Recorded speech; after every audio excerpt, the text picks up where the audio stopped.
Hi guys, good evening. Welcome to Smart Commerce classes. My name is Anshul Mittal, and in today's video we will be covering the 14th chapter of ACCA F3, and the name of the chapter is Control Account Reconciliation. So जैसा कि मैं हर chapter की starting में हर chapter का base बताता हूँ, तो इस चैप्टर का सबसे पहले हम डिस्कस करते हैं कि इस चैप्टर का बेस क्या है. एक second guys. So, the base of this chapter, first of all, the name of the chapter is Control Account Reconciliation. Control Account Reconciliation. अब Control Account Reconciliation चैप्टर में हम क्या पढ़ेंगे?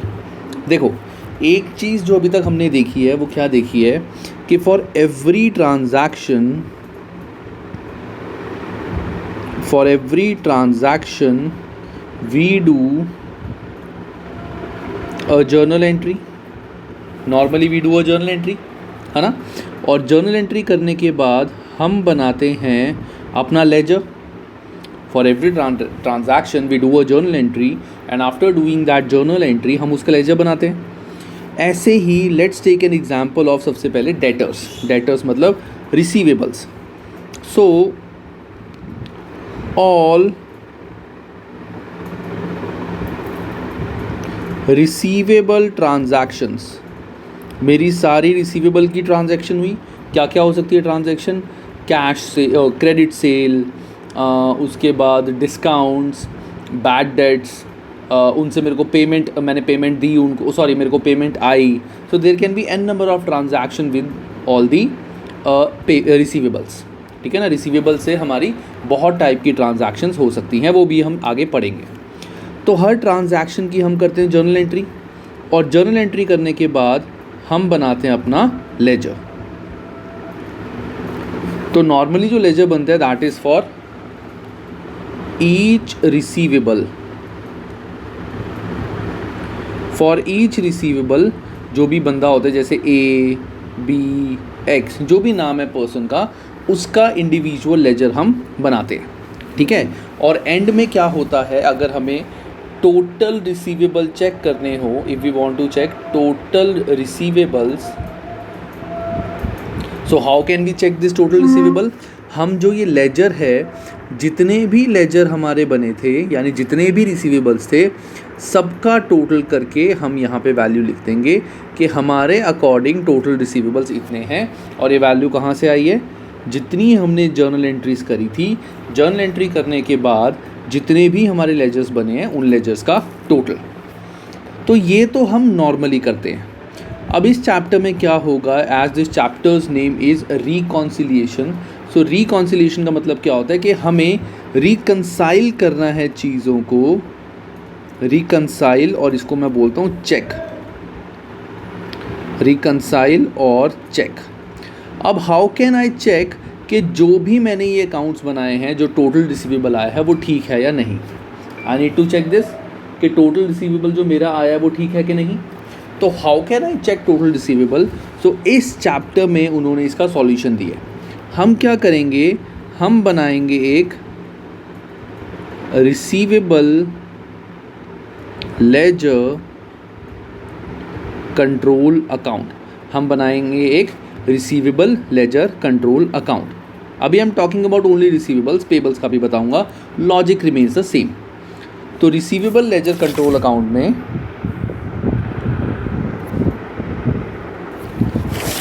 इस तरह से मेरा अकाउंट बनेगा.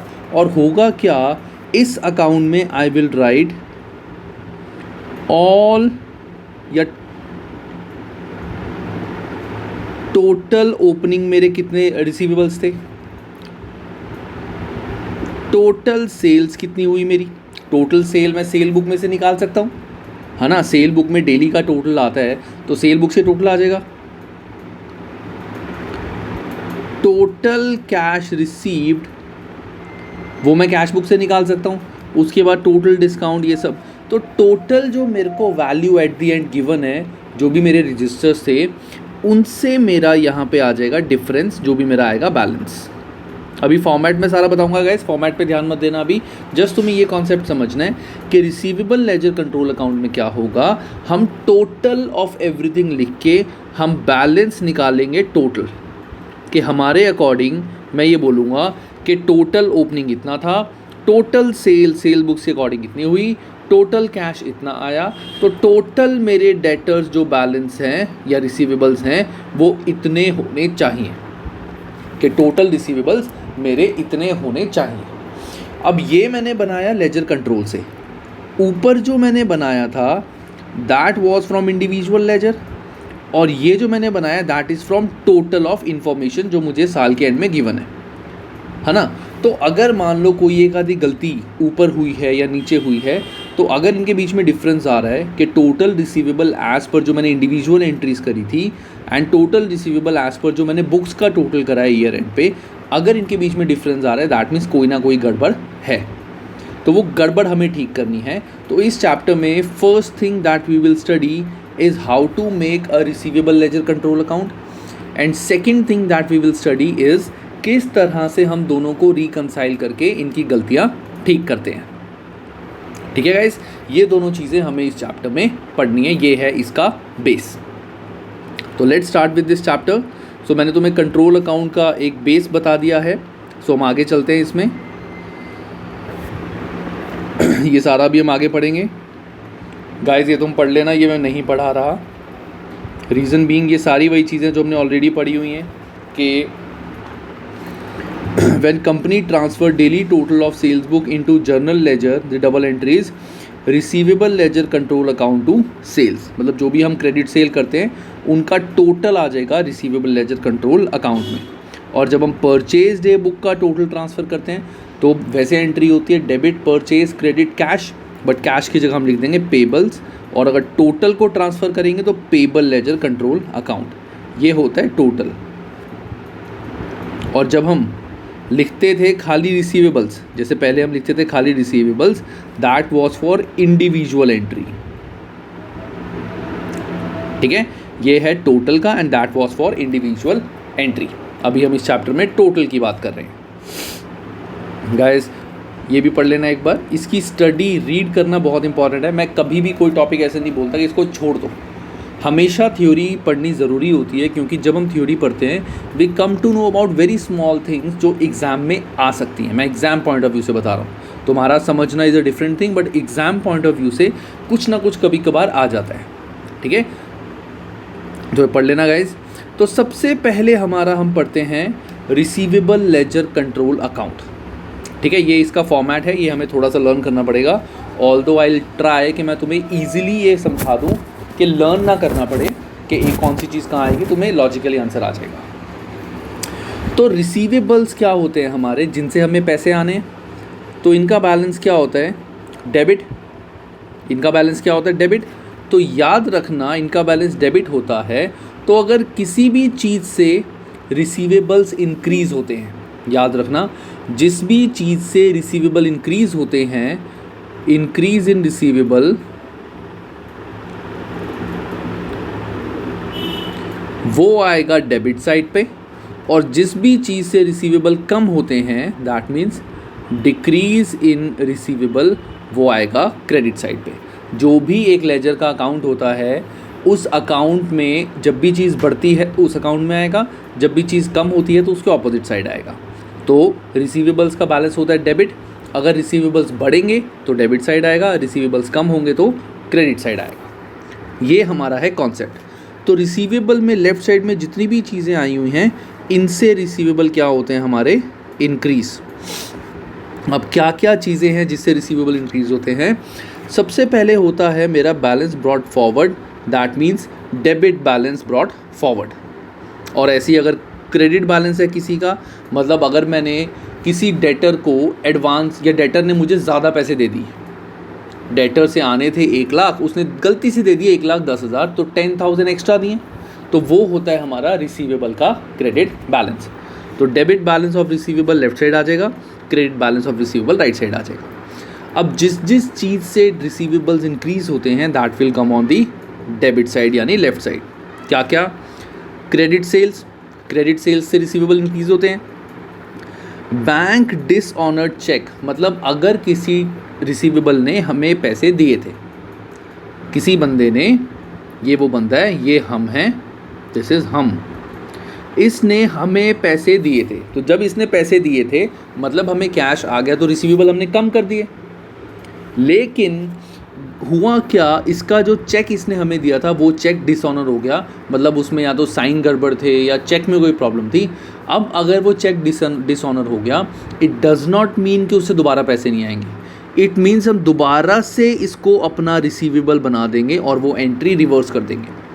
तो पहले हमने रिसीवेबल कम कर दिए थे क्योंकि इससे पैसे आए थे, अब इसी अमाउंट से हम रिसीवेबल बढ़ा देंगे कि हमें दोबारा पैसे आने हैं, that is bank dishonoured check.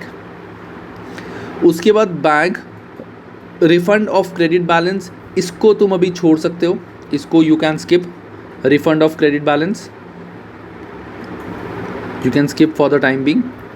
इसका मतलब ये है कि डेटर से अगर हमें ज़्यादा पैसे आ गए गलती से, जैसे ऊपर मेरा क्रेडिट बैलेंस था, किसी से ज़्यादा पैसे आ गए थे, हमने उसको रिटर्न कर दिए, वो पैसे हमने उस डेटर को वो पैसे रिटर्न कर दिए, that means bank refund of credit balance, कि ये जो हमारा क्रेडिट बैलेंस था जिससे एक्सेस पैसे आ गए थे उसको रिफ़ंड कर दिए। इससे हमारे डेटर्स बढ़ेंगे नहीं। एक्चुअली क्या था, पहले मेरे डेटर्स नेगेटिव चले गए थे क्योंकि पैसे एक्स्ट्रा आ गए थे, तो वो नेगेटिव ख़त्म हो जाएंगे, दैट मीन्स एक तरह से डेटर पॉजिटिव में जाएंगे। ये इतना इंपॉर्टेंट नहीं है एग्ज़ाम के लिए, बट स्टिल पता होना चाहिए। इंटरेस्ट चार्ज, अगर किसी डेटर से मैंने इंटरेस्ट चार्ज किया है कि मुझे जो अमाउंट पेंडिंग है उस पर इतना इंटरेस्ट और दे, दैट मीन्स इससे डेटर्स बढ़ेंगे और पैसे आएंगे, so that will come on this side. तो हमने 4 चीज़ें पढ़ी हैं अभी। क्रेडिट सेल्स, क्रेडिट सेल्स मतलब अगर हमने क्रेडिट सेल करी है तो डेटर बढ़ेंगे, अगर चेक डिसऑनर हो गया किसी का तो भी क्रेडिटर बढ़ेंगे, अगर हमने जो पुराना क्रेडिट बैलेंस था डेटर्स का उसको रिफ़ंड कर दिया तो भी हमारे डेटर्स बढ़ेंगे, और इंटरेस्ट चार्ज किया। अब रिसीवेबल्स कम किस किस चीज़ से हो सकते हैं, तो पहला होगा बैंक। बैंक मतलब मैंने पेमेंट कर दी, पेमेंट टू रिसीवेबल। जब मैं रिसीवेबल को पेमेंट कर दूंगा तो मेरे रिसीवेबल कम हो जाएंगे।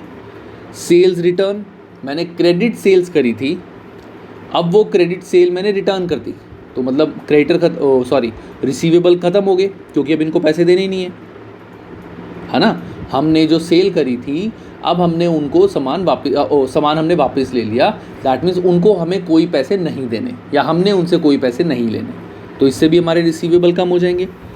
इररिकवरेबल डेट, इररिकवरेबल डेट मतलब कोई एक डेटर था जिसका कंफर्म हो गया था कि उससे कोई पैसे नहीं आने, जिसका कंफर्म हो गया था उससे कोई पैसे नहीं आने, वो यहाँ पे आ जाएगा।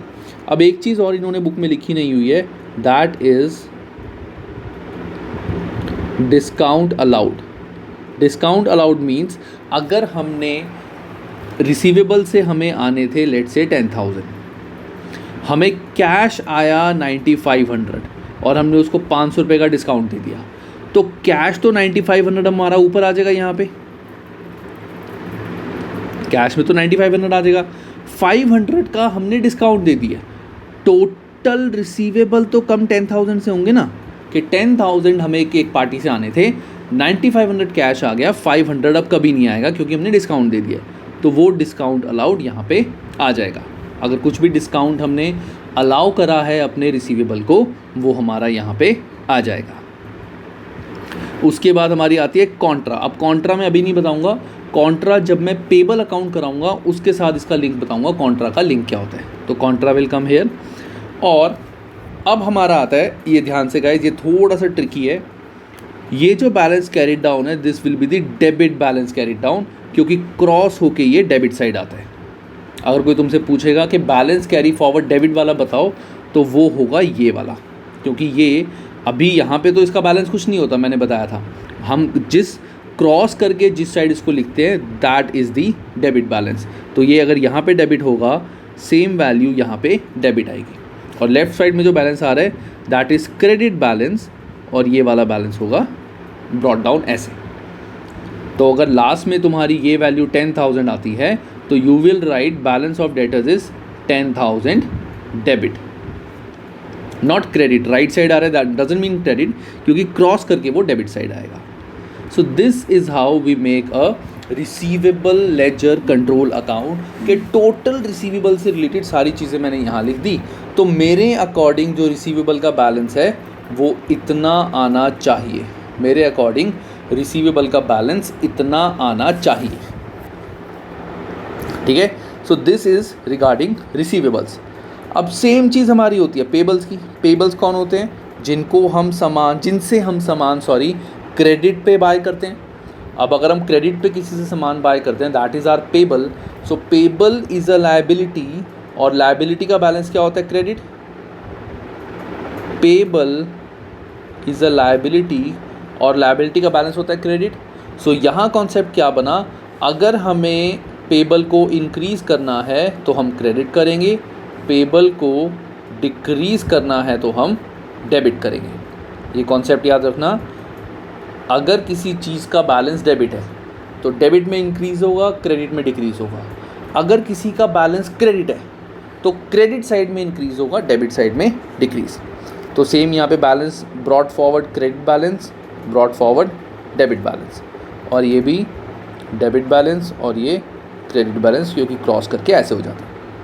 अब हमारे पेबल्स किस चीज़ से बढ़ेंगे? Credit purchase. क्रेडिट परचेज से पेबल बढ़ेंगे. और सेम चीज़ जैसा मैंने डेटर में बताया था, या मैं बार बार गाइस डेटर बोलता हूँ. सो मैं अगर डेटर बोलूँ, debtor means receivable. Actually India में डेटर को रिसीवेबल को डेटर बोलते हैं, तो मुझे आदत है डेटर बोलने की. और क्रेडिटर मीन्स पेबल. ठीक है. सो डेबिट बैलेंस जो था मेरे क्रेडिटर का, वो अगर मैंने पे कर दिया तो वो यहाँ आ जाएगा, रिफंड ऑफ वो अगर अमाउंट मुझे एक्सेस आ गया. ये भी सेम चीज़, क्रेडिटर को मैंने पैसे देने थे, मैंने गलती से ज़्यादा पैसे दे दिए तो वो पैसे मुझे आने हैं. So that is the debit balance. और वो पैसे अगर मुझे आ गए तो वो यहाँ पे आएगा, रिफंड ऑफ डेबिट बैलेंस. ठीक है गाइस. अब क्रेडिटर और किस किस चीज़ से बढ़ सकते हैं ये? अब इसमें एक चीज़ और है, इंटरेस्ट. अगर इंटरेस्ट किसी ने हमसे चार्ज किया दैट मीन्स उसको और पैसे देने हैं, उससे भी क्रेडिटर बढ़ जाएंगे. और सेम वे चेक डिसऑनर्ड. हमने किसी को चेक दिया था और वो चेक डिसऑनर्ड हो गया, कैंसिल हो गया, तो दोबारा से हमें पैसे देने पड़ जाएंगे. दैट मीन्स हमारे पेबल्स दोबारा से बढ़ जाएंगे. हमने तो सोचा था पैसे दे दिए तो हमने पेबल ख़त्म कर दिए, बाद में पता चला कि नहीं पैसे देने हैं अभी दोबारा से, क्योंकि वो चेक डिसऑनर हो गया, तो पेबल्स हमें बढ़ाने पड़ेंगे. तो इन चीज़ों से हमारे पेबल्स इंक्रीज़ होते हैं. और डिक्रीज़ किससे होते हैं? जितना मैं उनको कैश दे दूंगा, जैसे वहाँ सेल्स रिटर्न था वैसे ही यहाँ पे परचेज रिटर्न, कि मैंने गुड्स परचेज़ करे थे, उनको पैसे देने थे, मैंने गुड्स ही रिटर्न कर दिए. दैट मीन्स कोई पैसे नहीं देने, जो मुझे डिस्काउंट मिला है. और कॉन्ट्रा. अब कॉन्ट्रा मैं इस अकाउंट को कंप्लीट होने के बाद बताता हूँ, तो कॉन्ट्रा भी स्किप कर दो. तो ये हमारा होता है पेबल लेजर कंट्रोल अकाउंट. तो इसमें भी हम टोटलिटी में सब कुछ लिखते हैं, और यहाँ से हमें पता चलता है कि क्रेडिटर का क्रेडिट बैलेंस कितना आ रहा है, और बुक्स में देखते हैं कितना आ रहा है, so that we can compare. यहाँ पे हम सबका टोटल लिखते हैं, जो भी टोटल जिस अकाउंट का टोटल है वो सिर्फ यहाँ पे डाल देते हैं. तो टोटलिटी में आंसर और इंडिविजुअल लेजर से जो हम आंसर निकालते हैं दैट शुड मैच. ठीक है. अब मैं बताता हूँ कॉन्ट्रा का कॉन्सेप्ट क्या होता है. सो एक हमारा होता है रिसीवेबल लेजर कंट्रोल अकाउंट, और एक हमारा होता है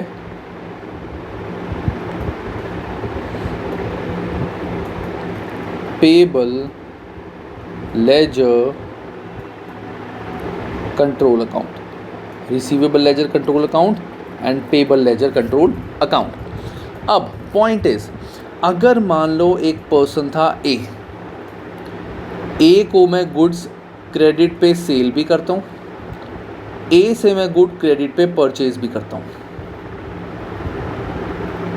ए को मैं गुड क्रेडिट पे सेल भी करता हूँ, ए से मैं गुड्स क्रेडिट पे परचेज भी करता हूँ. तो सोचो मुझे ए को देने थे, मेरे पेबल में खड़ा था ए का बैलेंस 10,000. कितना खड़ा था? $10,000। और इससे मेरे को आने थे सेम बंदे से रिसीवेबल मेरे हैं लेट्स से $8,000। आने थे मुझे इससे $8,000 और देने थे मुझे इसको $10,000। तो मैंने इसको फ़ोन करा और इसको बोला कि यार तुझसे आने हैं मेरे को 8, देने हैं तुझे 10, तो एडजस्ट करके मैं अल्टीमेटली तेरे को 2 ही दे देता हूँ। एडजस्ट करके अल्टीमेटली तुझे मैं 2 दे देता हूँ। तो बोलेगा ठीक है, हाँ सही बात है, 8 पहले वो हमें देगा, फिर हम 10 उसको देंगे, इससे बेटर नेट इफेक्ट करके 2 दे दो, है ना। तो अल्टीमेटली क्या हुआ, रिसीवेबल भी मेरे 8,000 से कम हो गए और पेबल भी मेरे 8,000 से कम हो गए और बैलेंस 2,000 रह गए ये वाले, कि ये देने अभी 8,000 से मेरे रिसीवेबल और पेबल कम हो गए। तो यहाँ पे आई विल राइट कॉन्ट्रा 8,000 क्योंकि रिसीवेबल भी कम होंगे, और पेबल में भी आई विल राइट कॉन्ट्रा 8,000 कि पेबल भी इससे कम हो जाएंगे। ठीक है guys, this is the concept of Contra, कि अगर किसी पर्सन से हमें पैसे आने हैं और उसी पर्सन को पैसे देने हैं, सो हम जो भी हमारा नेट इफेक्ट है उसको छोड़ के बाकी का सारा बैलेंस हम उसका क्रेडिटर्स और डेटर्स में से यानी रिसीवेबल्स और पेबल्स में से कम कर देंगे। ठीक है गाइज, आई होप सबको ये पॉइंट समझ आ गया हो। कोई डाउट हो you can ask me any time comments में, मेरे व्हाट्सएप नंबर पे। दोबारा से मैं नंबर दे देता हूँ गाइज, अगर किसी को नहीं याद तो माई नंबर इज़ 9888737340 +91, ये इंडिया का कोड है। एंड मुझे सिर्फ व्हाट्सएप करना, डोंट कॉल और मैसेज, कॉल एंड मैसेज मत करना, बिकॉज मैं यहाँ पे कॉल और मैसेज इस नंबर पे नहीं उठाता। ठीक है गाइस, चलो, तो ये हमारा है रिसीवेबल और पेबल लेजर। तो आई वुड से गाइस, मैं यहाँ पे पॉज कर रहा हूँ, एक बार इसको पढ़ लो, अच्छे से समझ लो एंड दोनों अकाउंट्स को अच्छे से समझ लो। कॉन्सेप्ट रट्टा नहीं मारना, कॉन्सेप्ट समझना है कि किस चीज़ से डेटर्स बढ़ेंगे, किस चीज़ से डेटर्स कम होंगे या क्रेडिटर्स। ठीक है, ये कॉन्सेप्ट वाइज लर्न करो गाइस। सो गाइस, ये पेबल है, यहाँ पे पॉज कर लो और एक बार इसको भी समझ लो अच्छे से।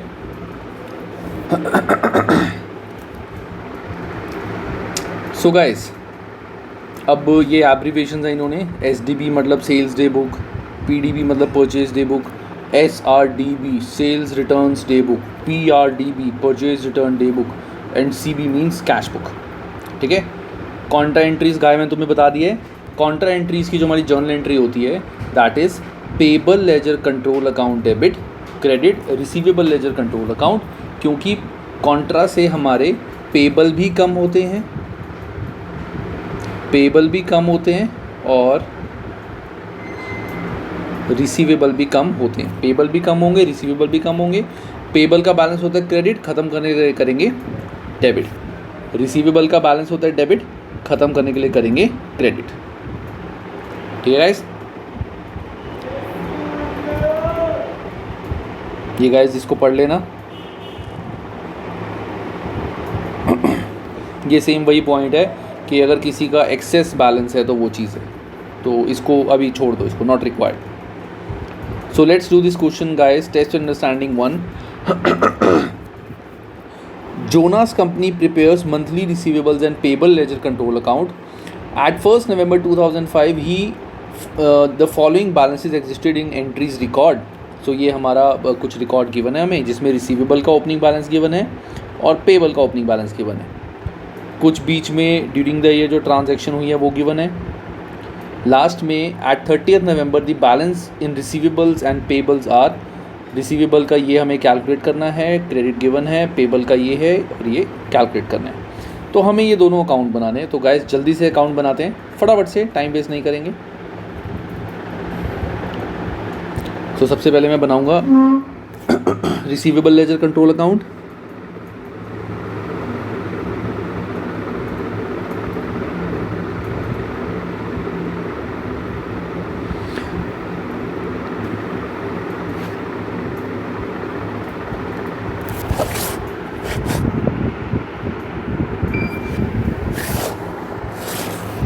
So guys receivable ledger control account को जल्दी से बनाते हैं, बिल्कुल जल्दी से। हमें रिसीवेबल लेजर कंट्रोल अकाउंट का डेबिट बैलेंस गिवन है 54,000, तो balance carried forward debit balance is 54,000 और balance carried forward credit balance is 1,000। ये मैं लिख चुका हूँ, जो मैं लिख गया उसको टिक कर रहा हूँ। अब नीचे मुझे दिया हुआ है रिसीवेबल्स का क्रेडिट बैलेंस है 2,000। अब गाइस क्रेडिट बैलेंस ये वाला बैलेंस नहीं, मैंने बताया था क्रेडिट बैलेंस जो क्रॉस करके आता है, दैट मीन्स हमें ये वाला बैलेंस की बना है। सो बैलेंस कैरिड फॉरवर्ड जो है कितना गिवन था गाइस, मैं भूल गया, 2,000। This is 2,000। ठीक है गाइस। सो ये था हमारा डेबिट बैलेंस, ये क्रेडिट बैलेंस, ये क्रेडिट बैलेंस, और हम राइट साइड में निकालेंगे डेबिट बैलेंस। तो ये तो मैंने जो ओपनिंग और क्लोजिंग बैलेंसेस था वो लिख दिया। नाउ लेट्स स्टार्ट के और देखते हैं कौन सी चीज़ कहाँ कहाँ आएगी। तो क्रेडिट सेल्स से हमारा रिसीवेबल बढ़ेगा। सो सेल्स मैं लिख देता हूँ, क्रेडिट सेल्स 251,000, क्रेडिट सेल ख़त्म। कैश सेल का इससे कोई लिंक है ही नहीं। कैश सेल तो मतलब कैश आया गया, रिसीवेबल का कोई रोल ही नहीं है, तो कैश सेल कहीं नहीं आएगा। Credit purchase is related to payable, तो पेबल जब बनाएंगे तब देखेंगे। कैश परचेज पेबल से। क्रेडिट सेल्स रिटर्न मतलब कि जो सेल्स हमने करी थी वो रिटर्न हो गई, तो मतलब अब हमें पैसे नहीं आएंगे, तो हमारे जो क्रेडिटर थे वो कम हो गए, रिसीवेबल कम हो गए क्योंकि सेल्स रिटर्न हो गई, तो वो बैलेंस हमारा आ जाएगा यहाँ पे क्रेडिट सेल रिटर्न। कितनी वैल्यू है guys? Credit sale return is 11,000। ठीक है, क्रेडिट सेल रिटर्न भी हो गया। Credit purchase return relates to payable. Amount receive from credit customers, के कस्टमर से हमें पैसे आए, मतलब डेटर्स से पैसे आए हैं, तो कैश जो हमें रिसीव हुआ है डेटर से दैट इज़ 242,000। मैं बार बार गाइस थोड़ा सा गलत बोल रहा हूँ, आई एम एक्सट्रीमली सॉरी, आज थोड़ी ज़बान ज़्यादा लड़खड़ा रही है मेरी। तो डेटर्स से जो मुझे पैसे आए हैं उसे डेटर्स कम होंगे, वो मैंने लिख दिया। डिसऑनर्ड चेक, अब डिसऑनर्ड चेक मीन्स हमने किसी को चेक दिए थे और वो चेक डिसऑनर हो गए, तो मतलब दोबारा से हमें उसको पैसे देने। सो डिसऑनर्ड चेक 500। अब गाइस एक चीज़ तुम सोच रहे होंगे कि सर ये डिसऑनर्ड चेक वो भी तो हो सकते हैं कि हमने पेबल को पैसे दिए थे और वो चेक डिसऑनर हो गया। येस एब्सोल्युटली राइट, वो भी हो सकता है, बट जो फर्स्ट अजम्पशन होती है वो यही होता है कि हमने चेक अपने अकाउंट में जमा कराया था रिसीवेबल से और हमें पता लगा कि वो चेक डिसऑनर हो गया। तो if nothing is mention you will consider that to be जो रिसीवेबल से चेक आया था वो डिसऑनर हुआ है, तो वो मैंने लिख दिया यहाँ पे। Amount paid to credit supplier, ये हमारा परचेज से रिलेटेड है। कैश डिस्काउंट रिसीव्ड डिस्काउंट कब हमें मिलेगा? जब हमें किसी को पेमेंट करनी है। हम पेमेंट किसको करते हैं? पेबल को, तो उसका इससे कोई लिंक नहीं है। Irrecoverable debt return of debtors, irrecoverable debt return of, so that means debtors कम हो जाएंगे। इर्रिकवरेबल डेट रिटर्न ऑफ 4,000, ये भी हो गया। Increase in allowance for receivable, allowance अगर मेरा इंक्रीज होता है उसका रिसीवेबल से कोई लिंक नहीं है, उसका अलाउंस अकाउंट से लिंक है। रिसीवेबल में ना हमने पढ़ा ना कुछ, तो रिसीवेबल में इसका कोई भी रोल नहीं होता। इंटरेस्ट चार्ज टू कस्टमर्स, मतलब जिससे हमें पैसे आने हैं हमने इंटरेस्ट चार्ज करा है कि उनसे और पैसे आएंगे, तो इंटरेस्ट चार्ज रिसीवेबल बढ़ेंगे।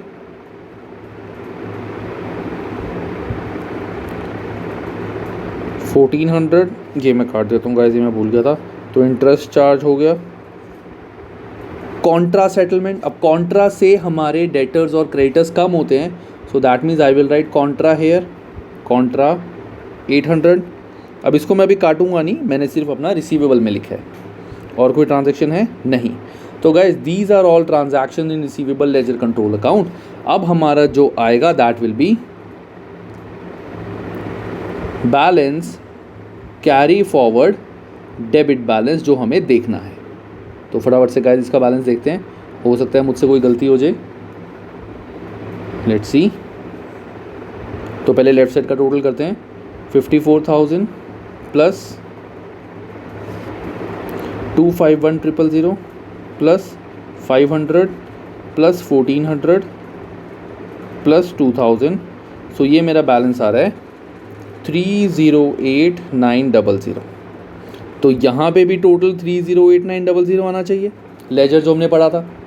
अब इन सब का डिफरेंस जो आएगा और इन सब की जो टोटल आएगा वो इससे माइनस कर देंगे तो हमारी बैलेंस कैरीड फॉरवर्ड आ जाएगा। तो दिस माइनस मैं कर देता हूँ 1,000 माइनस 11,000 माइनस 242,000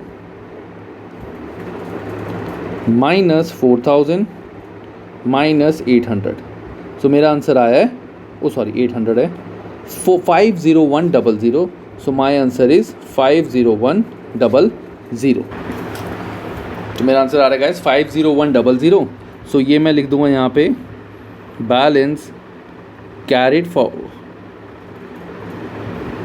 अच्छा मैंने कैरिड फॉरवर्ड आई थिंक गलत लिख दिया, वर्ड गलत लिख दिया मैंने, ब्रॉड फॉरवर्ड आता है। Sorry guys, sorry extremely sorry.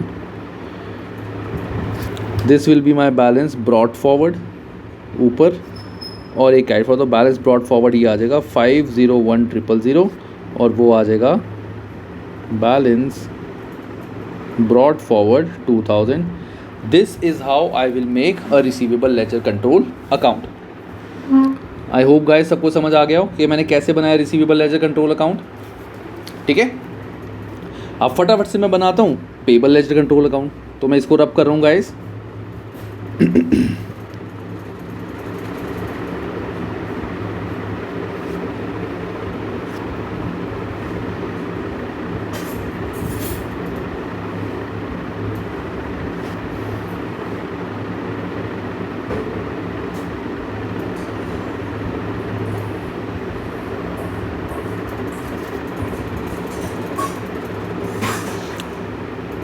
So this is payable ledger control account. तो पेबल लेजर कंट्रोल अकाउंट का balance brought forward, credit balance, debit balance.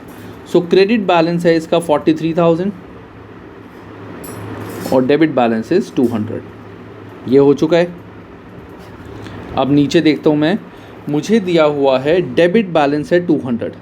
तो guys debit balance does not mean ये वाला, debit balance means ये वाला balance carried forward 200 जो मेरा आगे जाके बैलेंस आता है, balance brought forward debit balance 200, ये वो वाला बैलेंस की बनता। ठीक है गाइस, और ये वाला बैलेंस तो हमें अभी निकालना है। अब जो जो चीज़ें बची थी उसको डाल देते हैं। सो क्रेडिट परचेज से पेबल बढ़ेंगे, पेबल का बैलेंस होता है क्रेडिट, तो this will also go on the credit side. तो credit purchase 77,000 done. Cash purchase कोई लिंक ही नहीं है, हट जाएगा। क्रेडिट परचेज रिटर्न, अब परचेज रिटर्न हो गए दैट मीन्स पेबल्स कम हो जाएंगे। सो परचेज रिटर्न क्रेडिट वाले 3,000, ये भी ख़त्म। Amount paid to credit supplier, हमने क्रेडिटर को पैसे दिए हैं, पेबल को पैसे दिए हैं, तो पेबल कम हो जाएंगे। सो दैट मीन्स कैश 74,000, ये भी हो गया। कैश डिस्काउंट रिसीव्ड, हमें डिस्काउंट मिला था, मतलब अब हमें 2,000 और हैं जो हमें पेबल को नहीं देने क्योंकि हमें डिस्काउंट मिल गया। तो डिस्काउंट रिसीव्ड 2,000, ये भी हो गया। लास्ट था गाइस कॉन्ट्रा से भी पेबल कम होगा। सो कॉन्ट्रा 800, कॉन्ट्रा भी हो गया। सब हो गया गाइस। अब इसको भी देखते हैं इसका बैलेंस फटाफट से। सो पहले मैं राइट साइड का टोटल कर लेता हूँ। 43,000 plus 77,000 plus 200, so this is 1,202,000। तो इसका टोटल भी 1,202,000 आना चाहिए। अब इसमें से माइनस कर लेते हैं 200 minus 3,000 minus 74,000 minus 2,000 minus 800, so balance is 402,000. So balance carried down, credit balance is 402,000 और ये मेरा आ जाएगा balance brought down, credit balance 402,000. This is how I will make payable ledger control account and receivable ledger control account. Guys किसी को कोई doubt हो मुझसे पूछ लेना, but this chapter is very very very important. इसमें क्वेश्चन ऐसे भी आ सकते हैं कि बताओ ये पेबल के किस साइड आएगा, डेबिट साइड या क्रेडिट साइड, ऐसे भी क्वेश्चंस आ सकते हैं। तो guys be prepared for this kind of questions as well, ठीक है। तो ये हमारा होता है पेबल लेजर कंट्रोल अकाउंट। अब आता है लास्ट में इसका, इस चैप्टर का जो लास्ट कॉन्सेप्ट है guys, that is control account reconciliation. Control account reconciliation, control account reconciliation का मतलब क्या होता है, हम चेक करेंगे कि क्या हमारी गलती इंडिविजुअल लेजर्स में थी या हमारी जो गलती थी दैट वाज ऑन क्या कहते हैं कंट्रोल अकाउंट, कि हमने कंट्रोल अकाउंट बनाते हुए कोई गलती करी है या फिर इंडिविजुअल लेजर्स में गलती करी है। ठीक है गाइस। तो अब इसमें अगर मैं बोलता हूँ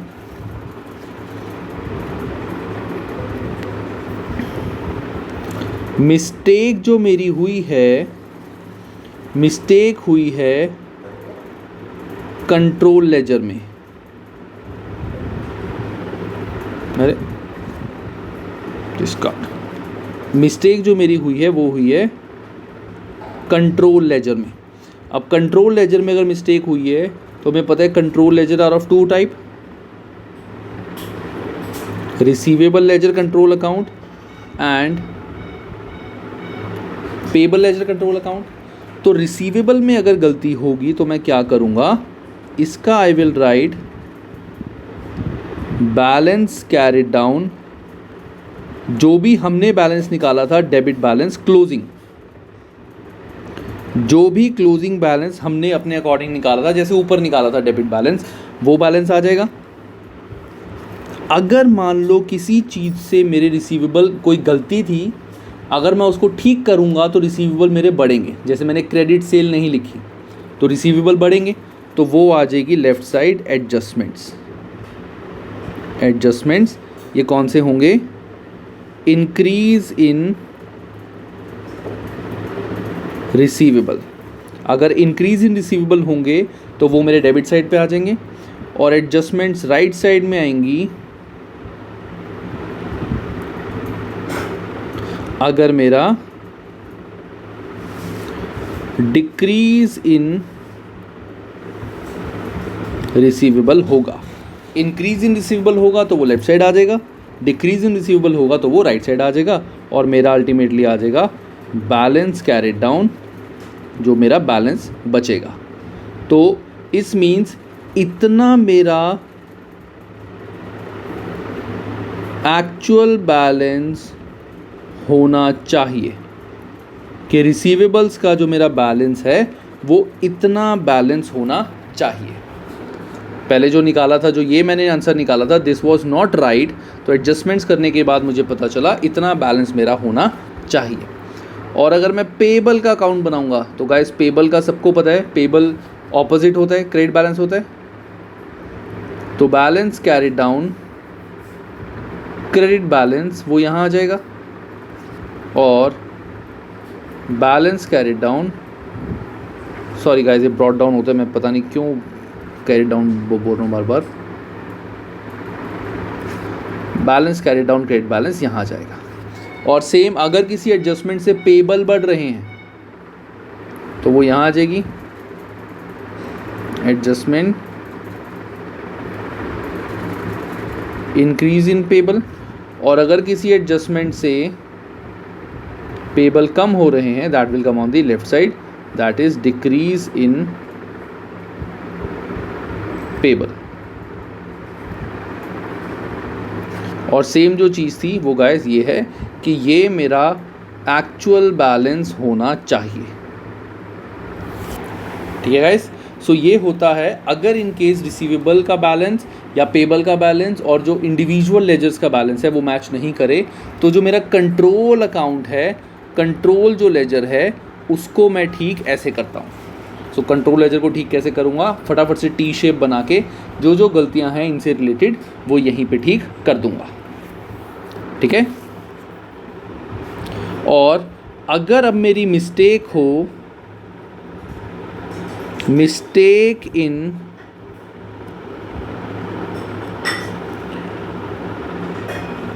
इंडिविजुअल लेजर्स, अगर इंडिविजुअल लेजर में मेरी मिस्टेक हो तो इंडिविजुअल लेजर में मैं बैलेंस कैसे लिखूंगा, इसमें भी सेम, या इसका एक ही कॉन्सेप्ट है गाइस, ये मुझे ज़्यादा डिटेल में कराने की ज़रूरत नहीं है। अगर इंडिविजुअल लेजर में गलती है तो वो कैसे ठीक होगा, balance given in the question, हमें जो भी बैलेंस गिवन है क्वेश्चन में वो लिख देंगे, अमाउंट, एडजस्टमेंट, अगर इंडिविजुअल लेजर रिसीवेबल का बढ़ रहा है या पेबल का बढ़ रहा है तो हम उसको ऐड कर देंगे यहाँ पे, और अगर रिसीवेबल का बैलेंस कम हो रहा है या पेबल का कम हो रहा है तो हम उसको यहाँ से माइनस कर देंगे और हमारा आ जाएगा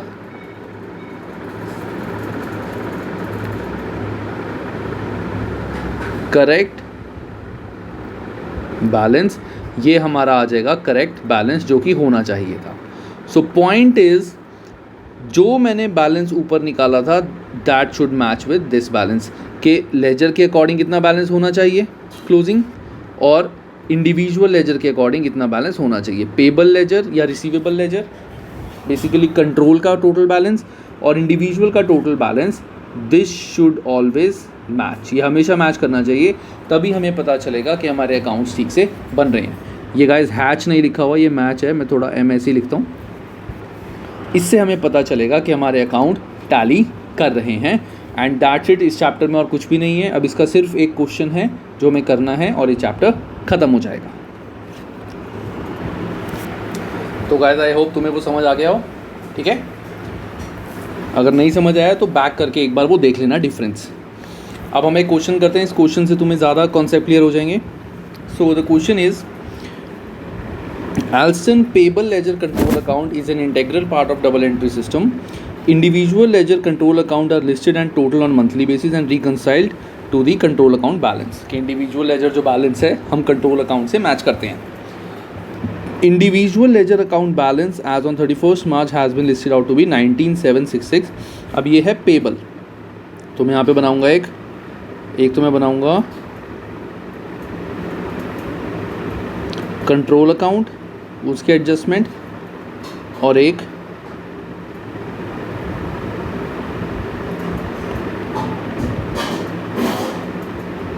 सेकंड गाइस, इंडिविजुअल अकाउंट। अब इंडिविजुअल अकाउंट में मैं डिफरेंस कैसे निकालूंगा गाइस, सबसे पहले आई will write balance given in question और उसके बाद एडजस्टमेंट्स। अब सबसे पहले मुझे दिया हुआ है इंडिविजुअल लेजर का बैलेंस है 19766, so that is 19766। Payable ledger control account balance is 21832। अब पेबल का balance that means credit balance, so यहाँ पे आ जाएगा balance brought down credit, this is 21832। अब हम क्या करेंगे, अब देखेंगे किसका इफेक्ट कहाँ कहाँ आएगा। सिंपल, तो first point is total of discount received for the month amounted to 1715 has not been entered in control account but has been entered in individual ledger। मतलब जो हमारा डिस्काउंट हमें मिला था 1715 का, हमने कंट्रोल में नहीं लिखा, इंडिविजुअल में लिख दिया, दैट मीन्स कंट्रोल में गलती करी है। और डिस्काउंट मिलने से पेबल कम होंगे, तो डिस्काउंट रिसीव्ड 1715 यहाँ जाएगा। On listing out, an individual credit balance of 205 has been treated as debit balance। अब इंडिविजुअल की गलती है तो यहाँ पे आई विल राइट रॉन्ग बैलेंस।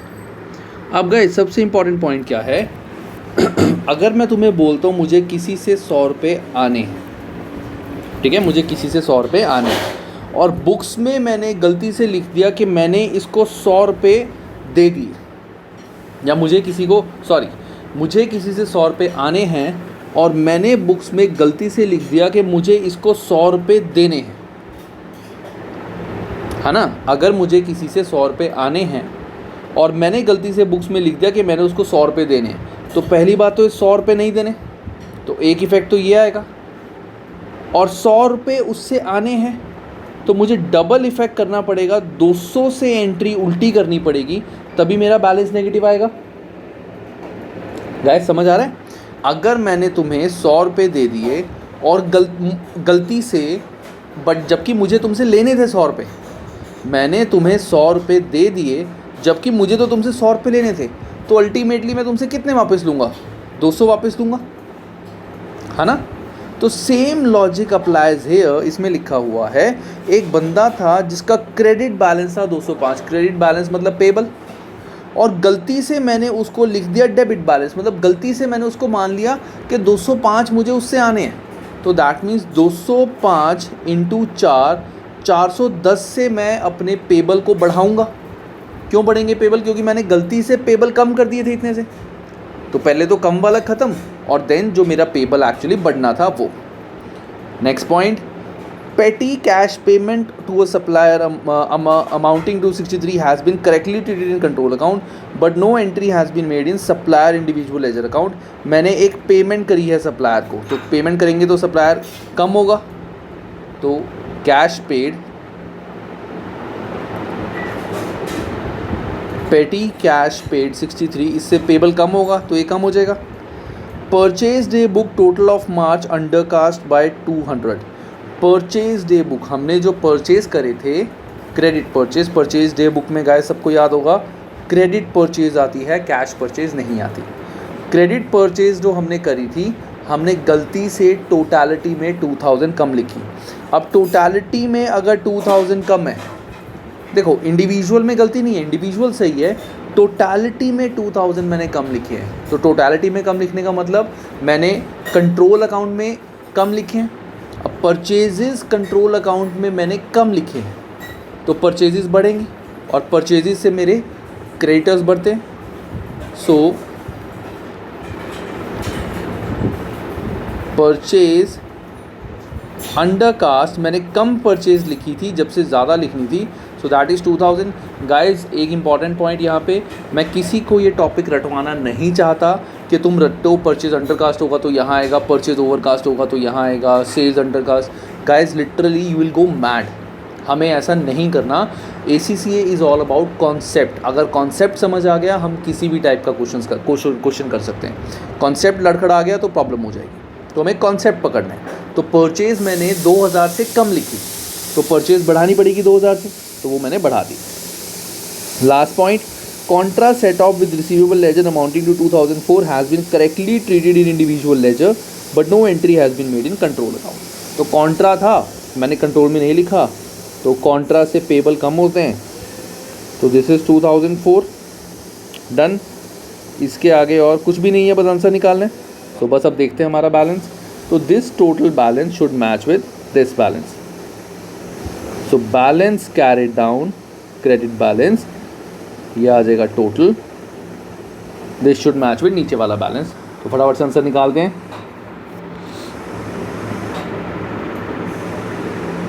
सो पहले टेबल में राइट साइड का 21832 प्लस 2000 इज इक्वल टू 23832। सो ये भी आ जाएगा 23832 माइनस 1715 माइनस 2004। सो मेरा आंसर आ रहा है 20113। तो मेरा बैलेंस यहाँ पे आ रहा है 20113। अब नीचे चेक करते हैं answer, 19760 plus 410 minus 63, this is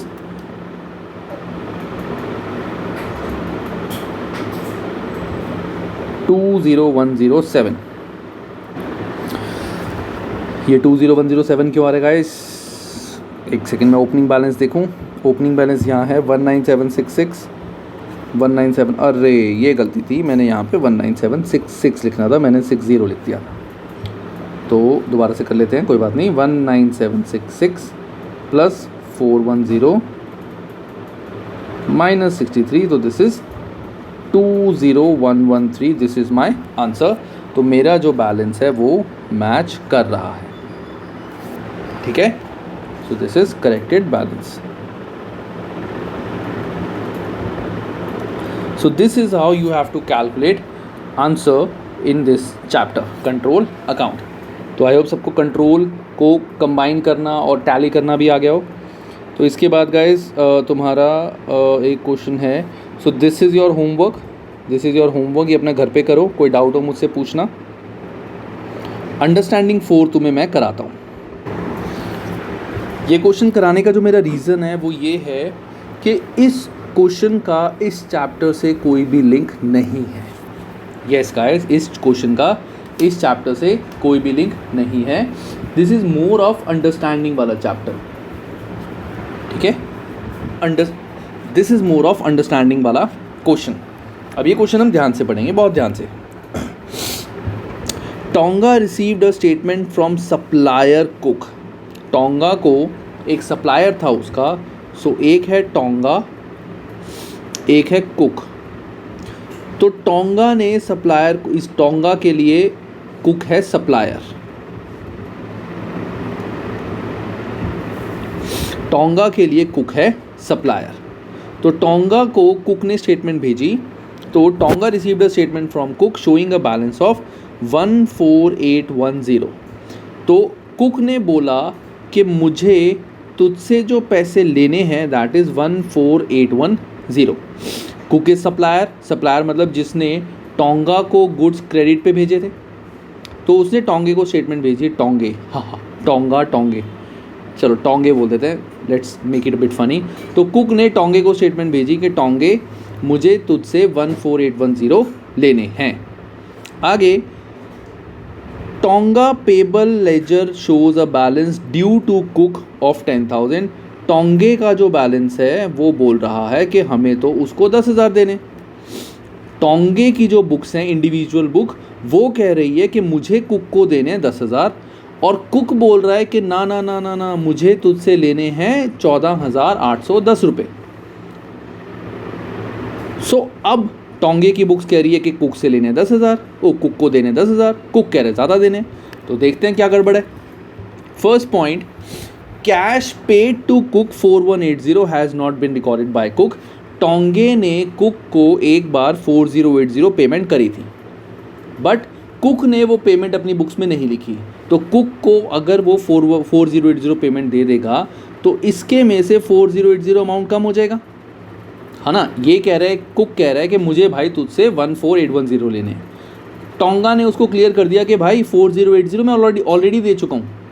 तो कुक क्या बोलेगा, ओके ओके ओके, तो ये बैलेंस मैं कम कर देता हूँ। हो गया।